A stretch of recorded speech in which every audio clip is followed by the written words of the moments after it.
नमस्कार प्रिय दर्शकों।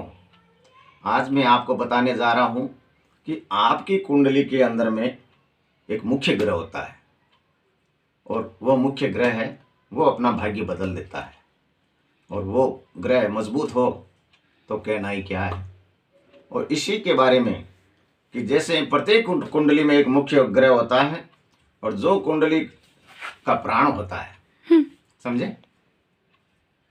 जैसे हमारे शरीर में प्राण होता है तब हमारा शरीर चलता है और स्वस्थ रहता है, उसी प्रकार मुख्य ग्रह अच्छा होने से हमारे सारे कार्य हैं वो अच्छे संपन्न होते हैं और नहीं तो फिर बड़ी मुश्किल से प्राप्त होता है।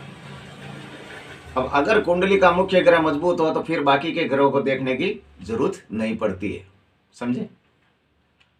और मुख्य ग्रह के मजबूत होने पर आपकी सारी समस्या का हल हो जाता है।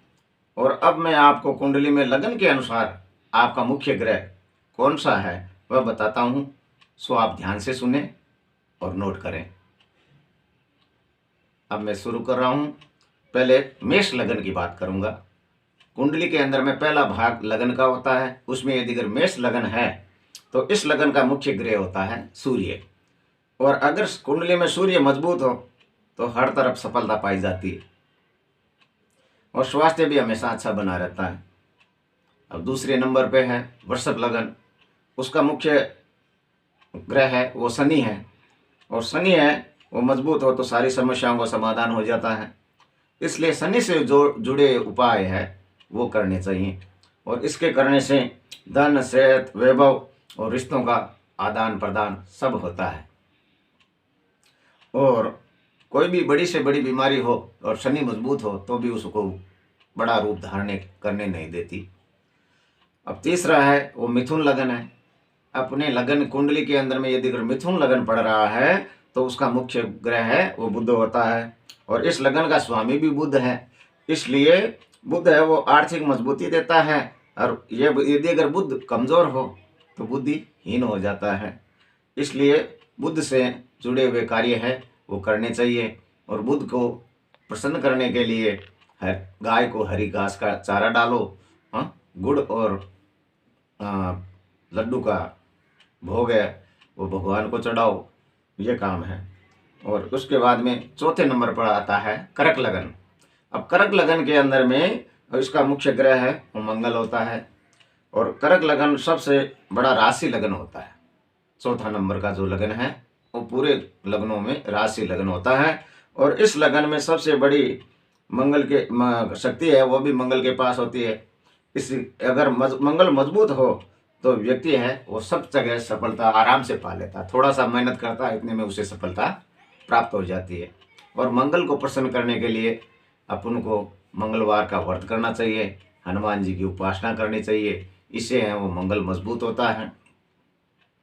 और मंगल को भूमिपुत्र भी कहा गया है, इसलिए भूमि भवन ये सब है वो मंगल की कृपा से प्राप्त होता है। अब आगे है वो सिंह लगन, 5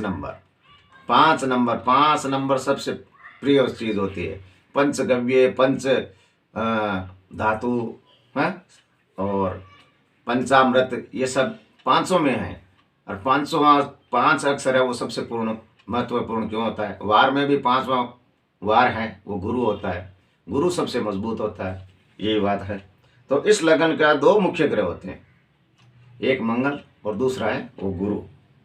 ये दोनों लगन होने के कारण इसका जो भाग है वो दोनों में आधा आधा बंट जाता है। इसलिए इस लगन वाले को गुरु और मंगल की उपासना करनी चाहिए, मंगलवार का व्रत भी करना चाहिए और गुरु से जो जुड़े हुए दान हैं ओम ग्राम ग्रीम गुरुवे नमः या ओम गुरुवे नमः ये बोल करके भी गुरु का मंत्र का जाप है वो करना चाहिए। इससे ये बाकी ग्रहों को अपने को देखने की जरूरत नहीं पड़ेगी। और इसके बाद में 6 नंबर पर है वो कन्या लगन आता है। कन्या लगन का मुख्य ग्रह है वो शुक्र है। यह शुक्र लगन में सबसे ज़्यादा बेहतर परिणाम देता है और शुक्र मजबूत हो तो वैभव और रिश्तों का वरदान मिलता है। इसलिए शुक्र से जुड़े उपाय करिए, सफ़ेद वस्तुओं का दान कीजिए, और सफ़ेद वस्त्र है उस दिन धारण करना चाहिए, मोती है उसको धारण करें। इसे है वो बाकी ग्रह को देखने की कोई ज़रूरत नहीं रहती है।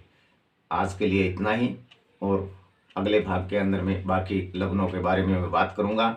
और मेरे इस यूट्यूब चैनल को आप सब लोग हैं वो सब्सक्राइब करें, हाँ, और पास में वो जो घंटी है उसको भी दबाएं। हाँ, धन्यवाद। जय श्री कृष्णा।